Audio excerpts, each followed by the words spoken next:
ఆత్మ అయిన దేవునికి మహిమ కలుగునుగాక. ప్రియ స్నేహితులందరికీ దివ్య వాక్యోదయం. ఈనాటి పాఠ్యభాగము 1 కొరింథీ 3:1.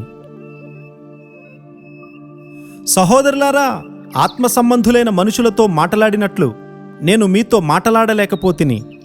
శరీర సంబంధమైన మనుషులే అనియు క్రీస్తునందు పసిబిడ్డలే అనియు మీతో మాటలాడవలసి వచ్చెను. పరిశుద్ధుడైనటువంటి పౌలు గారు ఎంతో విచారంతో ఈ మాటలు మాట్లాడుతూ ఉన్నాడు. యేసుక్రీస్తు వారు తన శిష్యులను ప్రారంభంలో పాలతో పోషించి ఆ తరువాత బలమైన ఆహారం ఇచ్చారు. ఒకరినొకరు ప్రేమించుకొనుడనే కొత్త ఆజ్ఞను వారికి ఇచ్చారు కూడా. యాకోబు గారు, యోహాను గారు పరలోకంలో యేసుక్రీస్తు వారి యొక్క కుడి ప్రక్కన ఒకరు, ఎడమ ప్రక్కన ఒకరు ఉండాలని కోరినప్పుడు మిగతా శిష్యులకు అసూయ కలిగింది.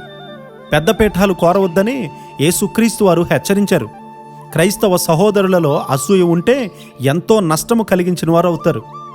మీలో అసూయ ఉన్నట్టు గమనించగానే దుఃఖపడి సరిచేసుకోండి. అసూయ అనేది యేసుక్రీస్తు యొక్క స్వభావము కాదు. ఎవరైనా వృద్ధి చెందుతున్నప్పుడు ఒక క్రైస్తవుడు వారితో పాటు సంతోషించాలి. మనము మహోన్నతుని యొక్క దేవుని బిడ్డలమన్న సంగతిని మనలో అనేక మంది మర్చిపోతూ ఉన్నాము.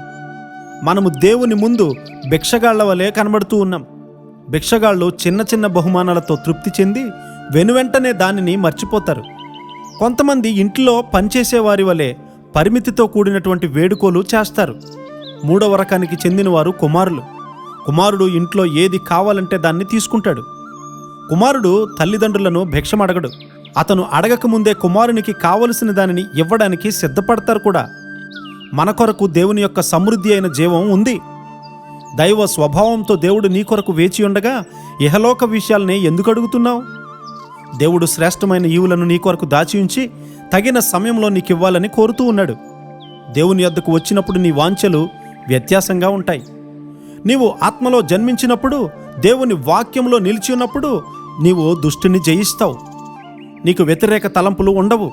నీవు దేవుని యొక్క సమృద్ధి అయిన జీవజల ప్రవాహంలోనికి ప్రవేశిస్తావు. దేవుడు నీ కొరకు ఉంచిన బలమైన ఆహారాన్ని నీవు భుజించినప్పుడు నీలో సరి అయినటువంటి ఆలోచన విధానము నిర్మించబడుతుంది. దేవుడు తప్పక చేస్తాడు అనే నిశ్చయతతో ఆయన నా దేవుడు, నాకు ఏ మంచి ఇవ్వక మానడు అని ధైర్యంగా చెప్తావు.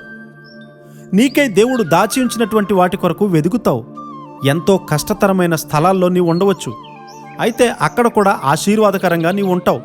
సర్వశక్తిమంతుడైనటువంటి దేవుని హస్తములో మేలిమి బంగారము వలె ఉండే కృపా ధన్యత దేవుడు మనందరికీ సమృద్ధిగా అనుగ్రహించునుగాక. ఆమేన్.